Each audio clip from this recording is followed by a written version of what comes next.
welcome to the latest building safety webinar, where we're going to look at the residents' engagement strategy. Just bear with us a second whilst we pull the slides up. First of all, we'll start going through how to interact with us. There is a chat function. Please put your comments or questions in the chat function. We will answer as many as we can on the assumption that I can manage the time and get us sort of 10 minutes at the end on that. Laura will actually, thank you, Laura, we have the slide deck coming up. Laura will moderate those questions, try and bring them together. So this is how you will interact with us today. So please do bring the questions in, and for goodness sake, don't worry, don't sit there and think, oh, I'm a bit embarrassed about asking this question. You can do it anonymously. I can assure you, no matter how daft you think the question is, there's guaranteed to be about 10 other people on the call thinking, thank goodness somebody's asked that, because I didn't want to. So don't hold back. Now the next one, there we go. The inevitable disclaimer, which apologies, I hate reading out disclaimers, but all content presented in this webinar is intended for general information purposes only and should not be considered as legal advice or official guidance. I always feel a little bit like we're in the States when we have to read that lot out, but there you go. That's the disclaimer done. Now, people always ask this. The slides will be available afterwards. It is being recorded, so if you have to break away or you want to share it with colleagues later on, there is a way to come back to this, so don't worry about that. It is being recorded. On to the plot. So first of all, to introduce themselves, on the slide, first in the line was Dorian. Dorian, would you care to introduce yourself, please? And thanks for coming along. Hello, good morning to everyone. I'm Dorian Lawrence, the Managing Director of FR Consultants. Been involved in this process for many, many years. I'm Chartered Building Surveyor and Chartered Building Engineer, and are tracking legislation very, very closely to see exactly how the process is going to work. Colossal changes, which are quite difficult to understand all of them. As a business leader, really trying to immerse ourselves and our customers in educating the process. Thanks, Dorian. Sean? Yeah, good morning, everyone. Sean Lundy, I work for a company called Tetra, you may have heard of. We're a firm of about 150 now. We work across all aspects of health and safety, but one of our big growth areas, of course, is building and fire safety. And I've been involved with ARMA and ILPM, both on the syllabus side, but also delivering some CPD courses and working with the health and safety expert group there, helping to consult around some of the legislative changes that we're seeing unfold today. Thanks, Sean. And the three of us have been working together since like a week after Grenfell, really, haven't we, on all of this? Long time. Yeah. Right, let's look at why we're here and what we're going to discuss. So Dorian has an infamous, or well, for us anyway, infamous slide, which shows us sort of the picture of what you'll need to know, which is this little puppy. We have already gone through the bottom two lines, the green line and the yellow line, looking at key building information and building safety case. What we wanted to do now was look more at the, I'm called lavender, being a bloke, I just call it purple, part, which is the resident engagement. So we're going to leave this slide up, different from how we've done this in the past. In the past, one of the guys has gone into one of the pictures and we've talked it through. But instead of going through resident information pack, O&M manuals, life and recycles, etc., we're going to look at it a bit more broadly, and we're going to split it into 4 categories. And forgive me if I look to the right, that's where I've got my crib sheet, so I'm not going away from it, but the who, what, how, and when. So without further ado, what we're going to do is ask Dorian to kick off. So resident engagement, who are they? How are we supposed or expected to, and who are we expected to find out? And any tips or practical advice on how to do this? I mean, who lives in the flats themselves? Dorian, over to you. Thanks. To get all of the residents' contact details and who's living in your block, personally, I think is near on impossible to get 100% of the information. And we've got to look at the different people, different types of occupants that may be in there. So first of all, we have the lessee who's bought the long lease to the building. Should be fairly straightforward to get those details and include them. So should be straightforward. However, what happens when a lessee perhaps has their partner living with them, who is a resident of the building, but is unofficially living there? So the long lessee part of it can cause a problem. And if we're talking about trying to educate lessees in what they should be doing in the event of a fire or any other issues with the building and running that safety case, what duties are expected of them, that then becomes a little bit harder. And we'll come on to how in a minute, and some things that we're doing and have done, which we think will make it a bit easier. Also, lessees, long lessees with mobility issues. How do you get that data? Some people might not want to tell you that they've got a mobility issue. So that's what we find very difficult.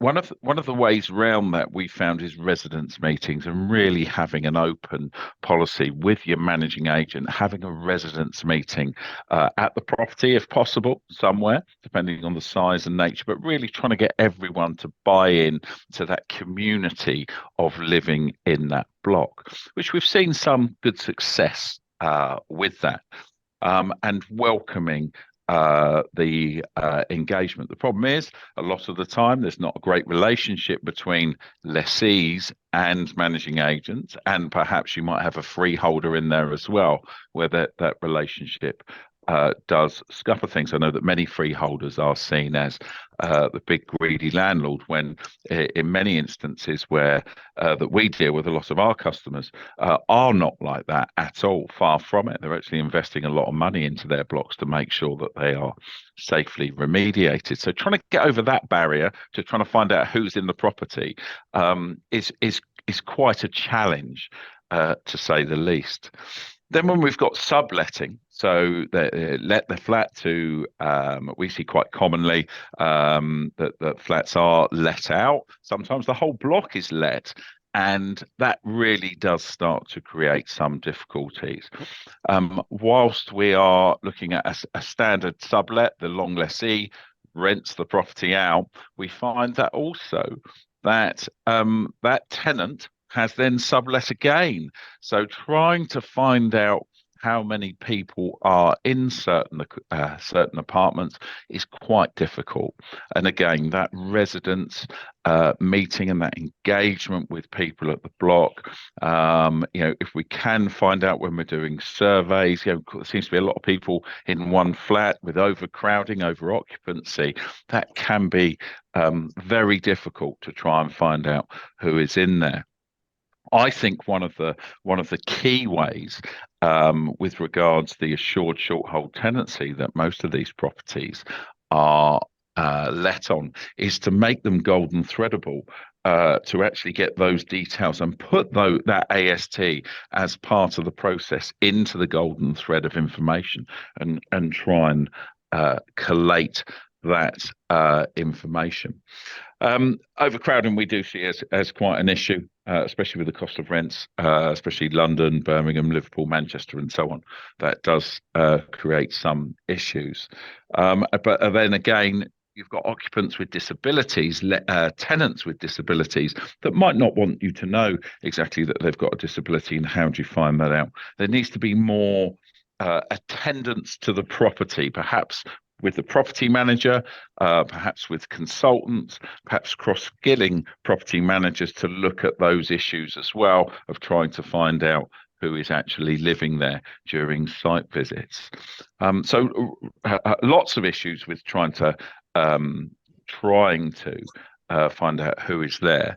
But we do generally have a reasonable amount of success, especially if we can put the lessees under a little bit of pressure to tell us exactly who they've let to, and we must have details of that. So, but that's going to be an interesting journey moving forward. I don't know what you've seen, Sean, on that side with regards when you're preparing your safety case information.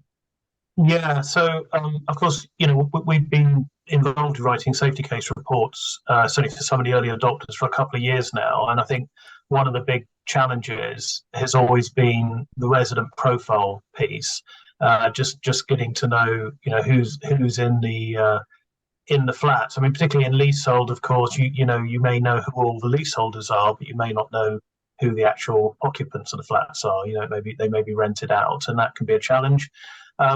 And of course, there's a subtle difference between perhaps having a good resident profile and maybe using that information for vulnerable residents, for example, maybe considering,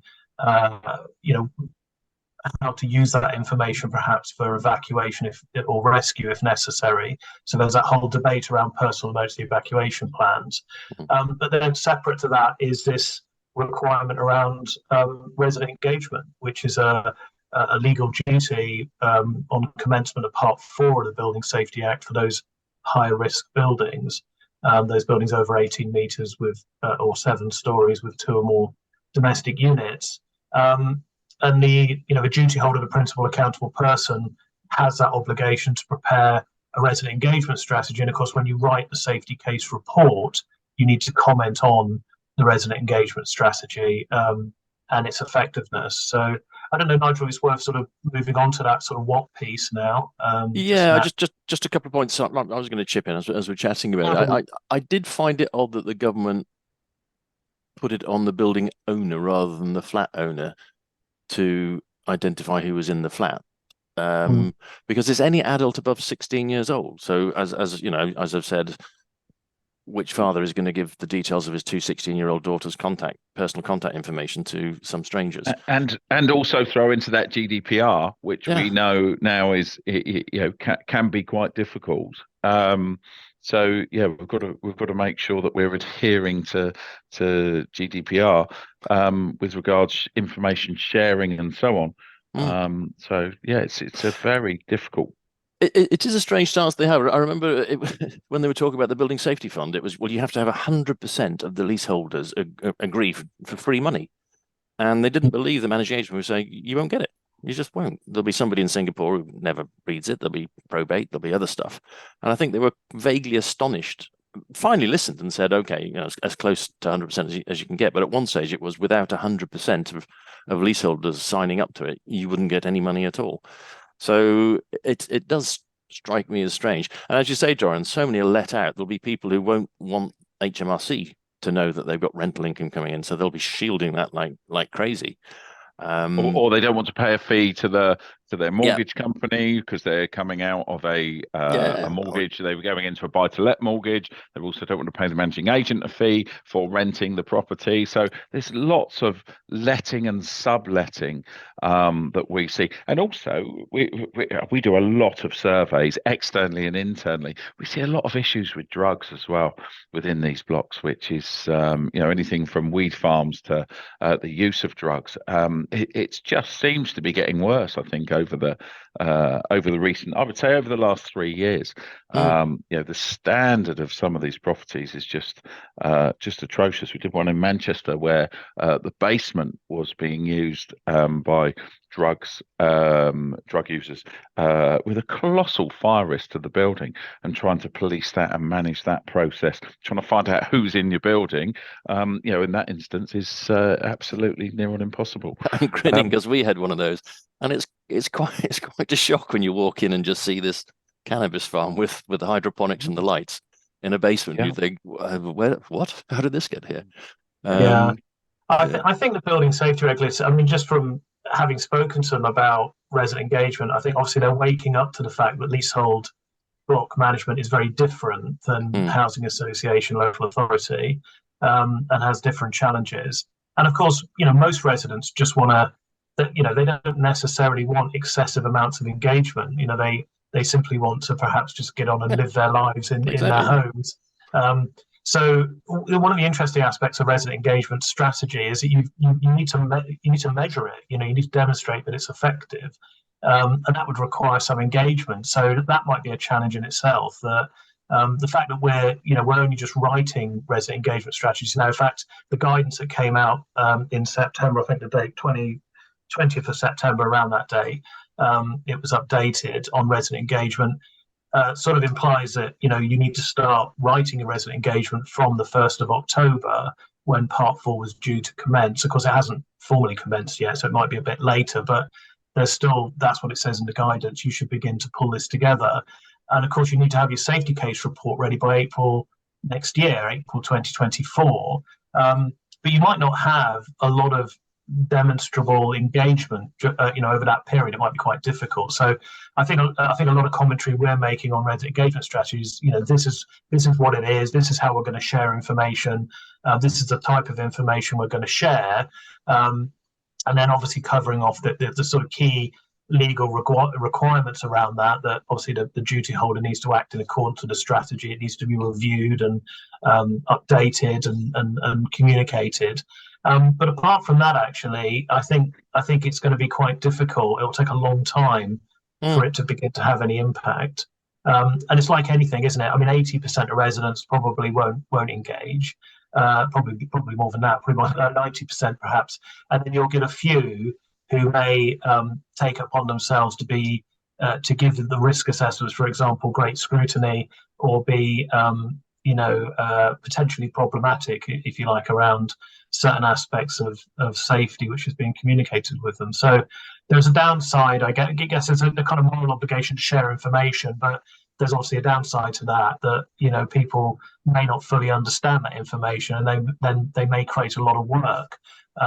Not probably for the duty holder, but probably for the managing agent who's acting on behalf of the client in resolving some of those issues. So I do think that's a valid. I understand people's concern. Yeah, I do get that people are worried about it. But what's going to be considered reasonable then? Because you could knock yourself out every day writing to everybody. Because you think 100 units, let's say 50% in urban areas are rented out. That's one a week churn if people only rent for a year. One a week. And somebody says your resident engagement strategy is not good enough because you only got 30%. What's the regulator going to look for? You've sent some letters out. They don't seem to like that. You've tried to hold a resident engagement thing, which, Dorian, I know the first one probably works, but we've all managing agents sat in AGMs where quorum hasn't come up. 120 units, 3 people you needed, and none of them turned up apart from the board. We've all done that. I'm not trying to moan about it. I'm just thinking I'm just worried that something goes wrong, and they go, "What? How did you engage with the residents?" And it's going to be almost impossible to prove that you've actually done enough, because it will never be enough. Of course, one of the things that's quite interesting as well is there is a distinction between a complaints procedure and a resident engagement strategy. So they make this distinction quite clear in the guidance that you need a complaints procedure. So if you want to raise a complaint. The engagement strategy may incorporate the complaints procedure, but it's a bit more than that. It's about proactively providing information, and they talk about letters and social media and websites and meetings as being those forums. But of course, you could set all those things up. You might track engagement of a website, for example, and just see that you're getting barely any engagement with the safety information you've put up there. Or you might even, I think loads of people have described this, they set up a resident meeting, they turn up, and one person turns up or nobody turns up. So you sort of have the obligation to almost like make the arrangements. You can't force the horse to water, so to speak. At the end of the day, part of this obligation is back onto the residents, isn't it? I quite like the idea of the block website, though. I think that is a really good way of communicating.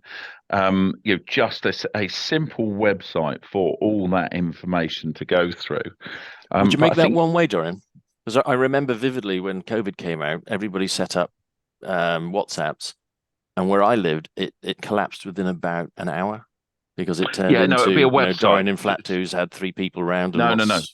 It would be a website, so not. So it's a one-way. A one-way portal to communicate the information. Perhaps you got a registration system that you've shown that you've uploaded information to it, and then an email goes out to everyone. But I think that is if I lived in a block. I would have it set up on my favourites. I'd get an email through that a new bit of information has been uploaded to it. We need to make it as simple as possible. But I quite like that. I also like the language barrier, how we get over that with the website, because to click on Google Translate is so easy. To have it uploaded in different languages and so on. It's very, very straightforward with the website, and to produce it is also very cheap. I think there was a question about there's a couple of questions there which I wanted to come on to. Thanks for that, because we're going a bit into the how, but who's going to pay for this? They all sort of overlap, though, don't they? Who Yeah, I know, and I know. how are you going to communicate with who? And that depends on who you are. Who have you actually got living in your block, and you're trying to find out. Also, you could make that website part of the assured short hold tenancy. That when they're signing their tenancy, they get a link to it. That's part of it. But I do think we've got to go back a stage from that and think about education. How do we educate everyone living in that block? This is what they need to do. And that's going to be a very difficult process. We're running quite a lot of educational sessions at the moment for RMCs, RTMs.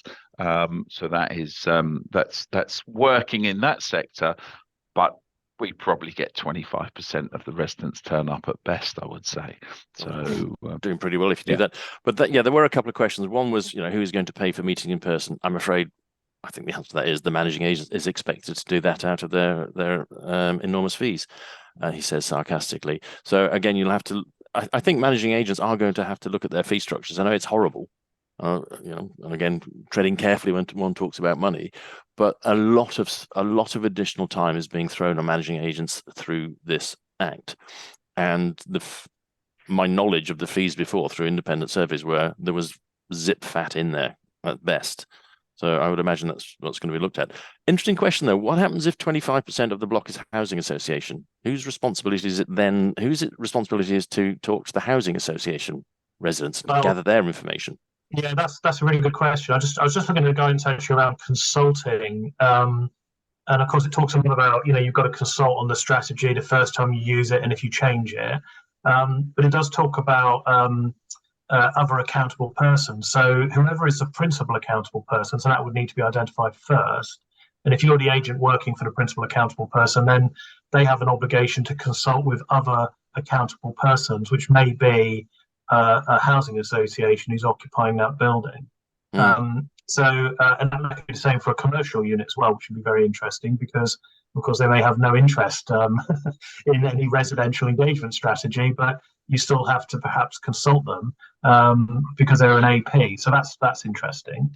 I remember on Section 20 years ago, Jeff Platt giving a talk at the Lease Conference, and the question was, can you just serve the Section 20 on the Housing Association and they will cascade it?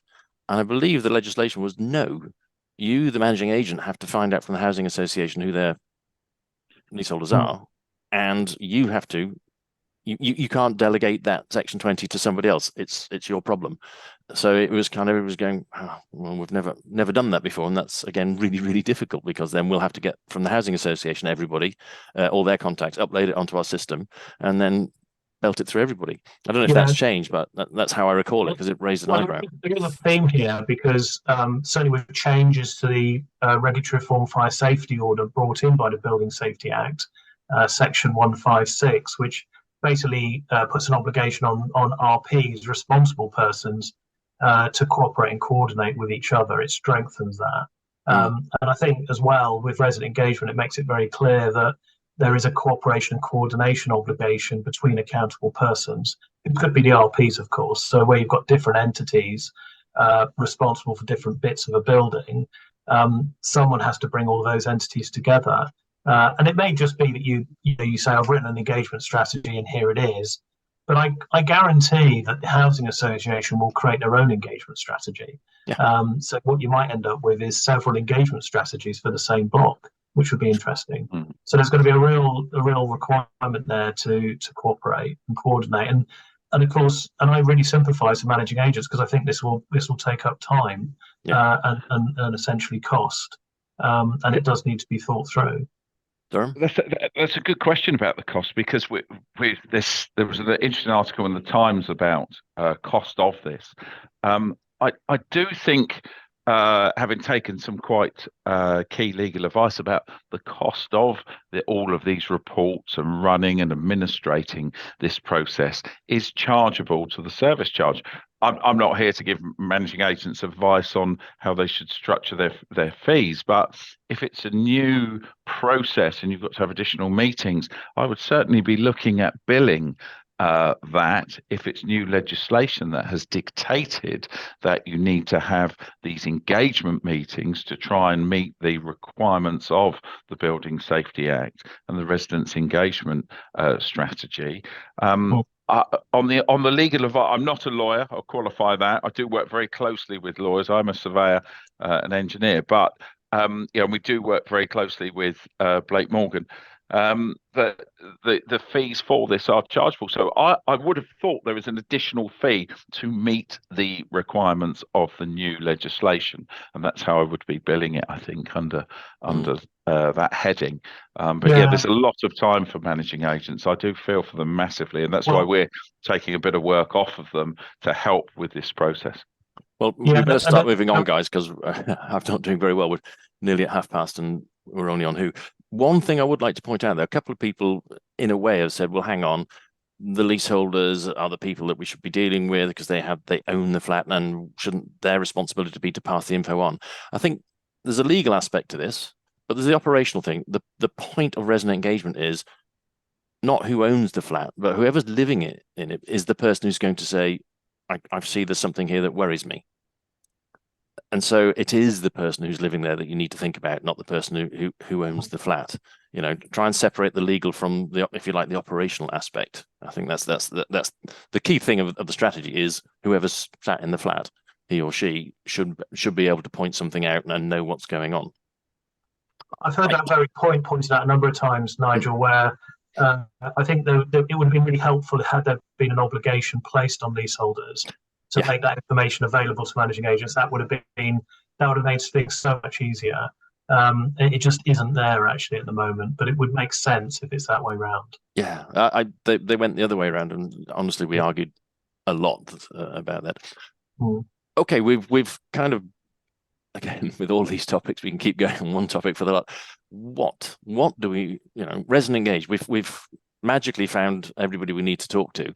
What are we supposed to talk to them about? What's in the, we've got info packs, what's in them? You've mentioned when complaints procedure, when is a moan? The one I always use is, it's a bit dark in the staircase. Is that a lament that my eyes aren't very good? Or I want you to invest some money in installing a lighting system in the staircase? How do you differentiate between when does a complaint actually sort of trigger become official? Response times, how do you type the golden thread? Sean, do you want to kick off on sort of the concept of what do we do now? Yeah, so I think the government have tried to clarify this in guidance that they released in September. They made it very clear that the principal accountable person has that obligation to prepare the resident engagement strategy, act in accordance with the strategy, and review and revise it, and keep a record of all of that, and then provide a copy of that to each accountable person, but also to residents as well. And it does talk about consulting with residents and owners of residential units. So that's that conversation we're having about, we know who the leaseholders are, but we don't know who lives there. So that's very clear in the legislation. And the sort of things that they're talking about here are obviously sharing the strategy. So the residents and the occupiers of the building, the units, have an opportunity to comment on the strategy itself, but also to tell them about building works that may be going on, and share information as well. So it could be that they'll be sharing information on the risk assessment or anything that's going on in the building or any disruption to them as residents, to give them the opportunity to come back on that. And it does talk about consultation periods as well. So it talks about you must consult on the strategy the first time you use it, and then any changes. I think we've already mentioned the over 16, so anyone over the age of 16 becomes a consultee, if you like, and any accountable person to any other entity in the building that may be sharing the building. It does say you're not legally required to consult with resident organisations though, so which is quite interesting. However, if you do that might be helpful, because if you consult with an RMC or an RTM, for example, the information could be disseminated, but you can't rely on that as the only vehicle. So it says don't rely on resident organisations as the only way of reaching residents. So that's interesting, because that puts an enhanced amount of work, I think, on agents. And then that consultation period is 3 weeks. So it can be longer, but it's got to be at least 3 weeks. And then, after consultation, you've got to consider anything that's received as a result of that. So if people are saying, well, I can't access that website, or, I want to be written to rather than emailed, or something like that, that could be part of a consultation. And it may be people are sort of asking for particular bits of information as well. So they might say, well, I've never seen the risk assessment. Where do I get that from? So it's not clear that that information is available to them. So making sure that the information is available in a very accessible format is going to be a requirement there. And then at the end of all of that, you've got to review it. So there's a review requirement every 2 years after every consultation. So if you do a consultation on anything, you might have to review the strategy. There's a thing in there about mandatory occurrence reporting, which we haven't talked about, which is if there's an event in the building that requires reporting to the building safety regulators. So that could be a fire or something that maybe exposes people to a risk. And the definition of that's a little bit loose at the moment, but that there may be incidents that require mandatory occurrence reporting to the building safety regulator. So again, you'd have to consider that as part of the engagement strategy, and then any significant alterations to the building as well. So if there's anything going on in the building, you've got to let people know. So that's kind of the kind of like high level requirement, but there's quite a lot of detail, I think, that's sort of missing from the guidance at the moment. And I think one of the big things, and having been on a number of forums about this, is people just want to know what good looks like. They kind of want to have an idea. They want to be able to sort of say, well, what does a document look like for resident engagement? And so, like we've created one as part of when we do our safety case reviews, because often when we start writing the safety case, the duty holder doesn't have a resident engagement strategy because they've never really written one before. So we end up sort of writing one off the back of what we can piece together from the guidance at the moment. And then we start talking about how to share information, that sort of democratization of information that people, residents may want access to.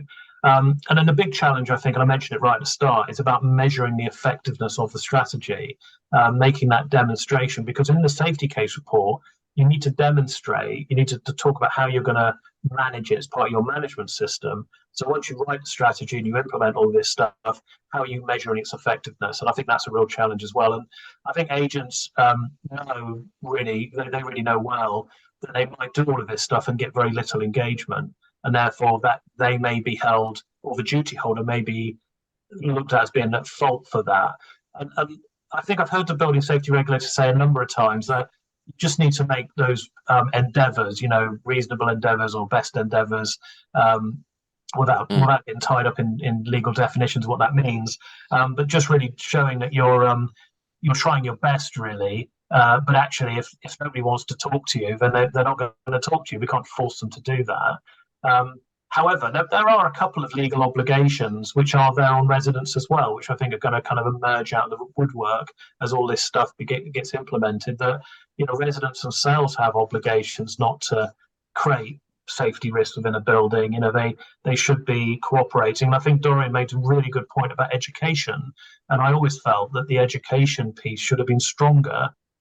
Because if you dial back and go all the way back to what Dame Judith Hackett originally was after, it was all about resident voice and a really good education campaign. And I think that's been a bit lacking, to be honest. So, and in my mind, having been an educator for a long time, it takes a long time for ideas and concepts to sink in for all of us. We're all struggling with this and all trying to sort of come up to speed with everything. So really, it should have started years ago. And that education campaign, I know ARMA and IRPM and TPI collectively have done some excellent work on that, but I can't really say I feel that the government have done a particularly sterling job on educating the public around all of this. So I think education is a big deal. And because the trouble is, if we talk about education, it tends to be the stick, doesn't it? Don't have a barbecue, don't knock a wall down, don't do this. It turns into rules quite quickly. Dorian? Yeah, I think educating the users, the people paying for the service as well, because that might not be the user, might not be the resident, is key, because it's the biggest changes. I met Dame Judith Hackett. I was allowed to have an hour with her to understand what the vision was about 4 years ago, and that whole education piece is massively missing. We've really tried as a business to help that process, especially with trying to tie the Fire Safety Act, the Fire Safety England regs, and the Building Safety Act together. Not an easy task, but there is a massive hole in the industry.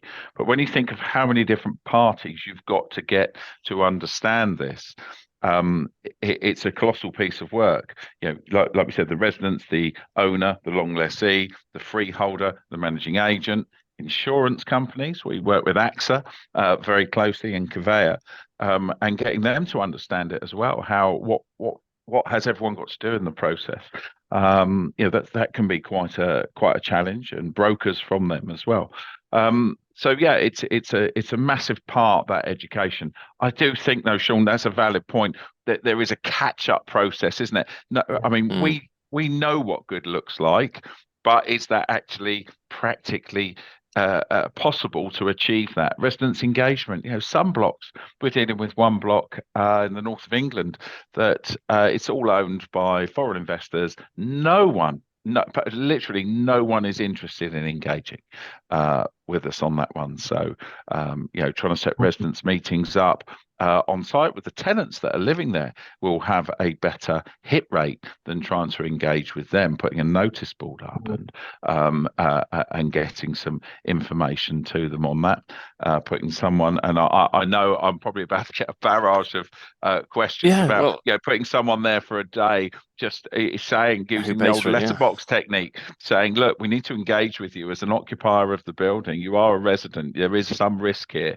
for you, and trying to make everyone understand it, because it's key that we try our best to do this. Yeah, I think there is a leasehold issue. I also met Dame Judith. I remember I was at a dinner, and she said, she stood up and gave a speech and said the fire risk assessments for the block should now include all internal areas inside every flat. And I remember saying the fire risk assessor will have to live on site to get in every flat. I mean, try doing a fire door survey. We exactly. do the same as Sean at Tetra. We do hundreds of fire door surveys, and trying to get as much data as we can is very, very difficult. But there are certain ways of doing that. We work evenings, we work weekends. If there is a particular block that is a problem, to try and get that information. I think, sorry, Sean, I cut across you there. Yeah. No, sorry, no, absolutely fine. I mean, I know that there is a kind of a move in fire risk assessment circles to look at the building more holistically. So doing what we call type 3 fire risk assessments, getting access to resident areas, and in particular around doors, looking at the other side of the door is developing. We've always been quite keen to do that. In fact, it was always in the guidance from many years ago, but it was legally quite a difficult thing to achieve in leasehold.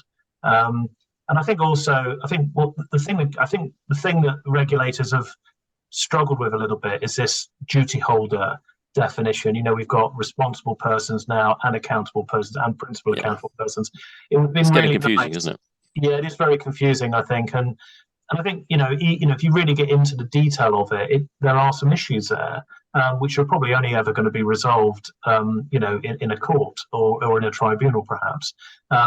But the intent is clear. The intent is that you want the people who have the obligation, the repairing obligation for bits of the building, to take those responsibilities seriously, and to fulfil their duties. The problem is, of course, is that often it's the managing agents, that are sort of professional property managers who are shouldering that burden, and and it's not clear really as to what that's going to look like in the future. And I think that is a real stress for the industry, isn't it? And I think it's being felt everywhere. And we certainly don't know about you, Dorian, but we know, we deliver a lot of these services.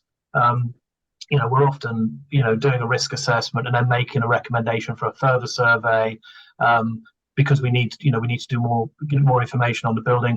We're trying to improve that golden thread of information, and then we're going to have to write these safety case reports, which are then going to have to be part of the general building information, which is going to be shared with residents anyway. And then on top of that, the resident engagement piece. But nobody really has a good idea of what that looks like going into the future. How, putting a cost to it, looking at it as it unfolds. How are you going to support that whole process? Who's competent to do it? There's a massive picture here, which I think is really difficult. It is, and yeah. you know, people say, "Oh, share the fire risk assessment." That's quite a technical document. You know, and it does look Joe very Public negative. is going to have because it's got stuff on saying such and such. Yeah, it does look negative, and I remember, and there is a problem there, and we have to be mindful of that we don't create an environment where the whole public perception around health and safety and fire safety becomes negative. I do worry about that. I mean, I sat on the HSE myth busting panel for years, over 10 years ago now, that was chaired by Judith Hackett at the time. That was all about sort of getting confidence back with the regulator and the general principle of regulation around health and safety, because there were a lot of negative stories about it. And I do worry that when we become slightly disproportionate in our approach to health and safety regulation and legislation, that we kind of create an environment where people they lose trust in it, and that's a bit of a worry, actually. So, I think that's also amplified by the number of reports that you need. And if we think back to the key building information and also the safety case information, that's an awful lot of information to gather.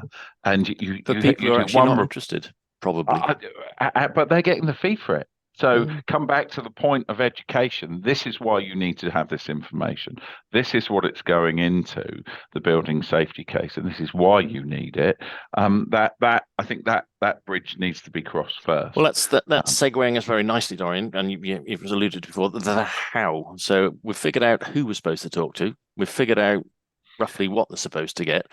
Now, you mentioned, for example, resident groups, etc. But what about people who are deaf, visually impaired, advisory panels, volunteers? How would you guys recommend, with your practical experience, how do you get this out?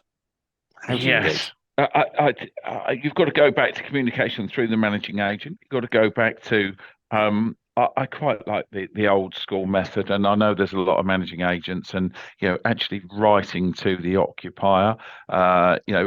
When your property manager's doing one of their 4 visits a year, they're spending a bit of time and going through, meeting as many people as they can, doing pay someone. A mail drop is actually very cheap to do, to get someone to do an old school letterbox mail drop. With information about what's happening and what you need to do. Keeping it, the key to this is keeping it as simple as possible, just to get some buy-in. So I quite like the old letterbox format. I know it's a bit dated. Facebook, we find that most blocks have got a Facebook page for a Facebook group that they deal with. Residents meetings again is great, providing you can get some buy-in. Dealing with foreign investors it's notoriously difficult to do. They just seem to want to, even though they pay their service charge, there's very difficult to get them to buy into actually passing any information down the line to the residents. So again, come back to that attendance on site, which I think you should be charging an extra fee for. Old school notice board, we love that we've got a large block in Croydon that we deal with, and that works really well. We do have a concierge on site, so they're actively progressing and pushing information to the occupants of the building. So a lot of them are rented, but the concierge buy-in, that works really well.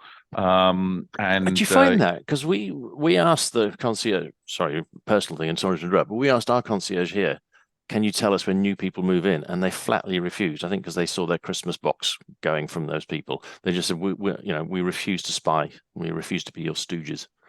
Yeah, we look at it as completely the other way of trying to tie the community together, rather than trying to spy on people. So, I think but I do think that concierge, and we are talking about larger blocks here. Quite a lot of them do have a concierge. That is a key role to the process, and perhaps educating that concierge in what you need and how to ask for it. With new tenants moving in, this is your process. This is what you've got to do as part of the living in the building. Same as they do with the bin stores, for example. This is the bin store. This is what we do. This is recycling. This is normal waste, and so on. Couldn't we use that same type of process to help with occupants that we don't know are there? And also getting something tied into the assured short hold tenancy.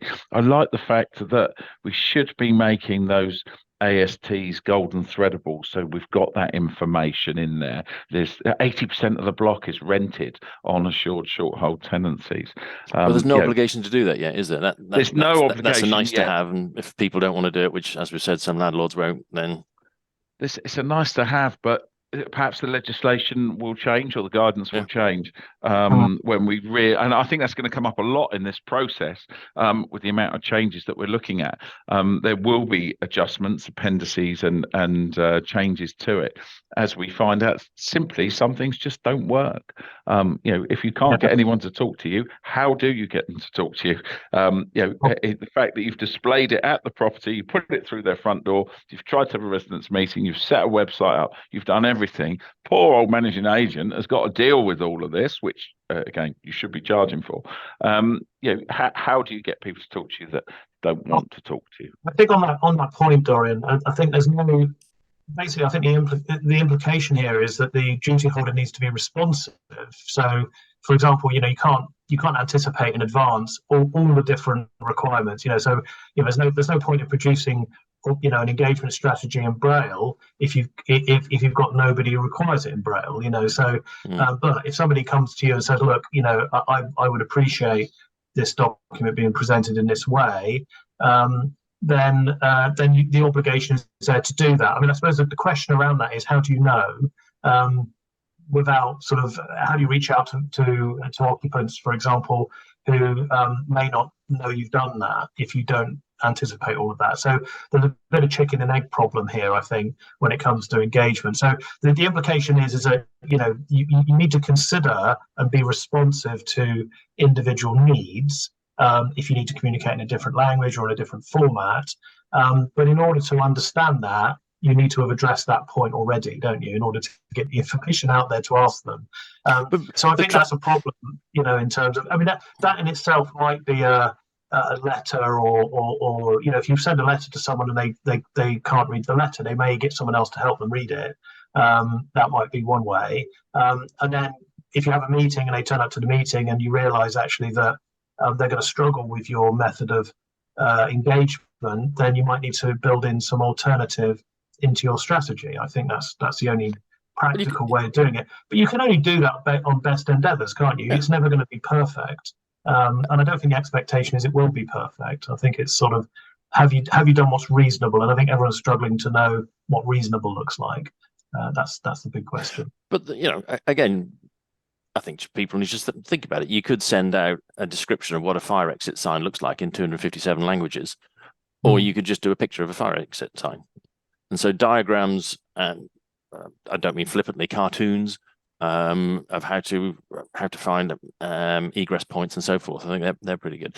Dorian, you mentioned something interesting, which is about the written word. I don't know if he's on here. Mr. Nigel Scourfield and I, when we were at Armour, we sat on a panel or committee with the social housing group, and they did a lot of testing on this, and they asked people things like, how would you like to be communicated with? And most people said electronically, please.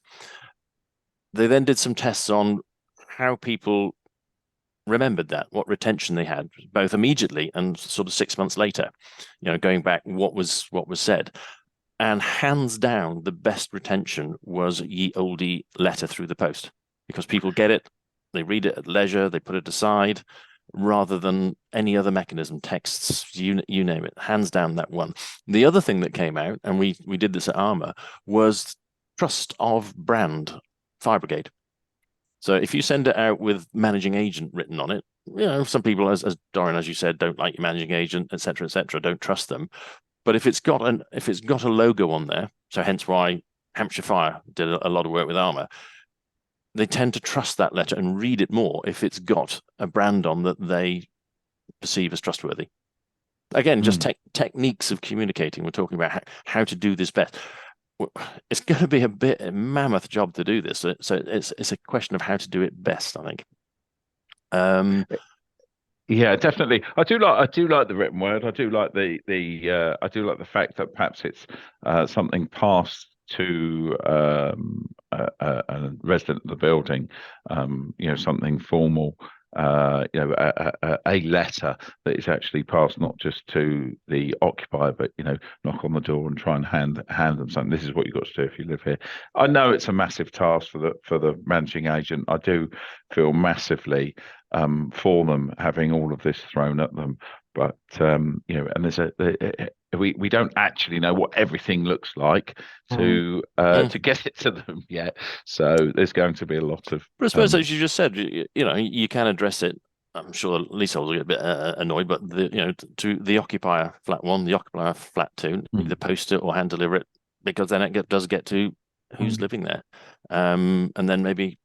I know some systems, we haven't talked about software yet, but some systems do allow the next level, which is leaseholder down to resident. You can put that in once you've got the details, etc., etc.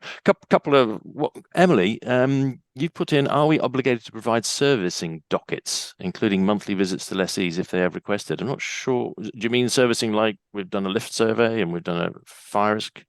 Guys, do you know what? Is that a technical term, servicing docket? Otherwise, Emily, if you could just let me know what that means. We'll try and answer it. Is there an obligation to provide information when requested? No. There is some prescribed information which will be listed out, and it is listed out in regulation, but it's more general. It's more fire risk assessment, evacuation information, that kind of stuff, and the safety case report and the resident engagement strategy itself. But actually, you don't need to be providing residents with a copy of the lift maintenance certificate or any of that type of thing. Yeah. So, I suppose it depends how far you want to go with this democratization of information. But I think there must be a limit. You need to draw a line. Just out of just for interest, really, there is a disputes section, if you like, in the engagement strategy. It needs to be written in. But the resident has an opportunity to escalate a complaint about the strategy to the building safety regulator, which I think is interesting. So, if they feel that they're not getting the information that they feel they're entitled to, then they can escalate that.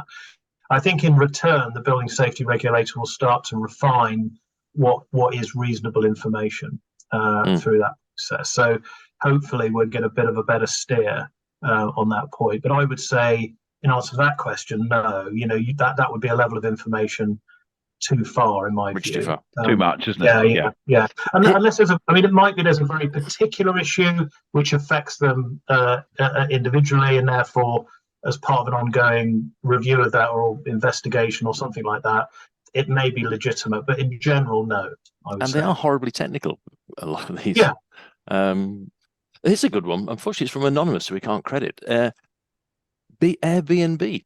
How do you cope with properties where the flats are used for holiday lets and people change almost daily? Yeah. Well, ouch. Obviously, the domestic units, if they're in a building that's in scope, it's in scope.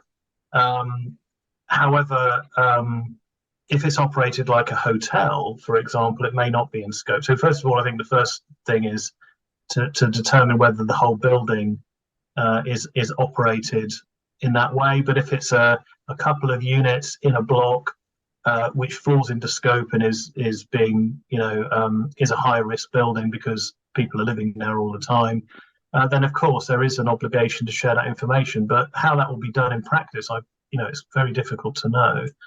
I've stayed in an Airbnb actually up in Leeds in a high risk block, high rise block, but what would be considered a high risk building, and they did share an awful lot of information with me actually. Which there are ways of doing it, isn't there? There are ways of as part of the Airbnb process that you give them. Again, it's trying to keep it as simple as possible, isn't it, to get that information across? If you're going to stay in an Airbnb for one night, you're not going to be reading pages and pages of information. No. But just... No, it's like when you go to the hotel. I mean, very few people. I do, but where's the fire exit? How'd you get out of here? Written on the back of the door. Every time I check it. Yeah, but every time I check it. I bet you measure it out as well. A question that two people have asked. If managing agents use an ARMA contract and fire safety work is listed as additional charge to be agreed under the additional services section, are they classed as a duty holder? So by having that in your contract, do you therefore become the duty holder? I think you may be a duty holder, but you may not be the responsible person or an accountable person. Because you're an agent. Because you're an agent. Because I guess the clue's in the title as an agent. But if you're discharging activities around fire safety, then you have duties under the Regulatory Reform Fire Safety Order, within the limits of your control. But of course, the wider obligation is on the entity that has the monies, if you like, the repairing obligation and the ability to recover that money. So, and the agent is just doing that on behalf of that duty holder, aren't they? So it is a bit complicated. I mean, it would be nice to have a bit more guidance around the role of agent and the relationship with duty holders, but it's always been a bit, in my view, a bit wishy-washy. It's not been very accurately defined. So they've left it to people like ARMA and TPI to make those definitions, which I think is potentially problematic. You can see it is going to be interesting because as you've, again, show me the money. Somebody says, I want the light bulb in the staircase. The managing agent has no authority to do that. They have to go to the building owner, RMC, RTM, whatsoever, and say, do you want to spend $2,000 on this? And what happens if, you can't do it if they say no, because it's their call as the accountable person.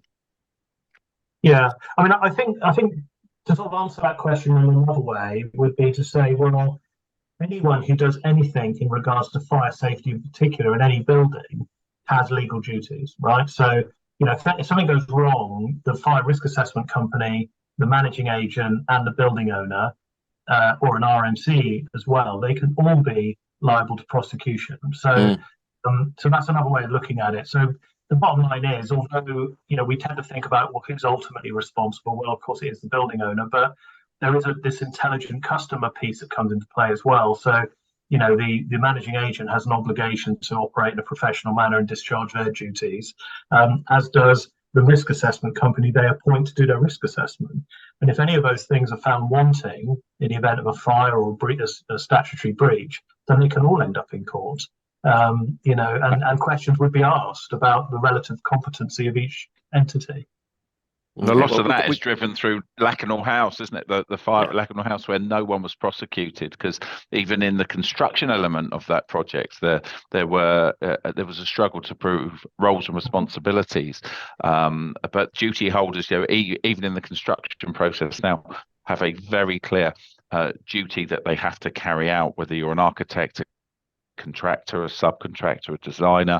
All of that process is very clearly set out, and that information that needs to be passed across on completion of the works, which then goes into the safety case. I mean, ultimately, as a managing agent, if your risk assessment provider says you need to do this, and this is the legal requirement, you turn around to your client and say, right, I need to recover money to get that done because they've told me, that I've been advised by my competent advisor this should be done, and your client turns around and said, I'm not going to do that. Get it in writing. Then it does put you in a very difficult position. But I suppose your ultimate position is to withdraw.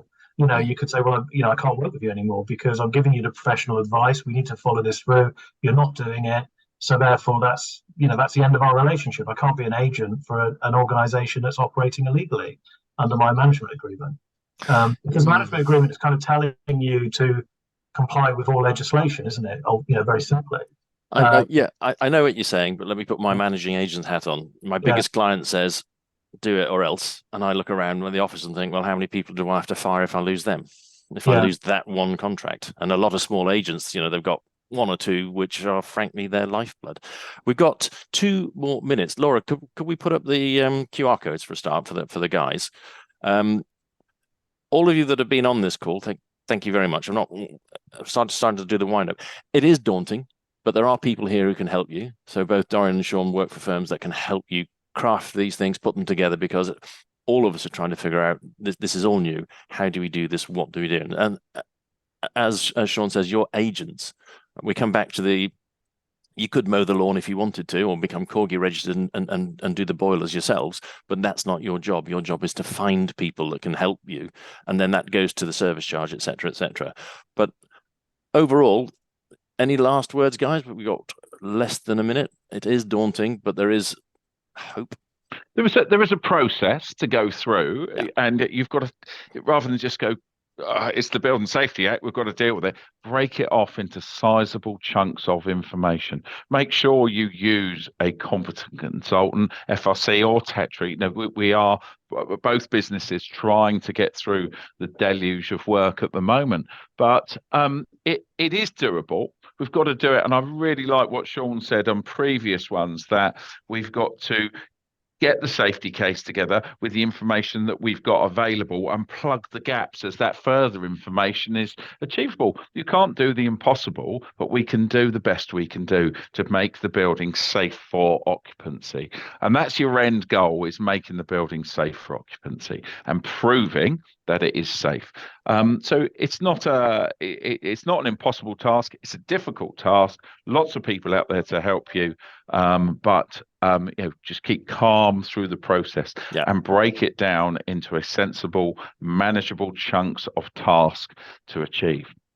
Okay, and we're at noon. So anything, Sean, you want to just quickly chip in? Yeah, just to echo what Dorian's saying, competence really all the way. Make sure you get the right competent advice. Be the intelligent customer. It will save you a lot of pain and a lot of distress in the long run, I think, especially at the moment. And start planning. Put a roadmap together for all of these things. So there's a number of things that need to be done. Start planning that.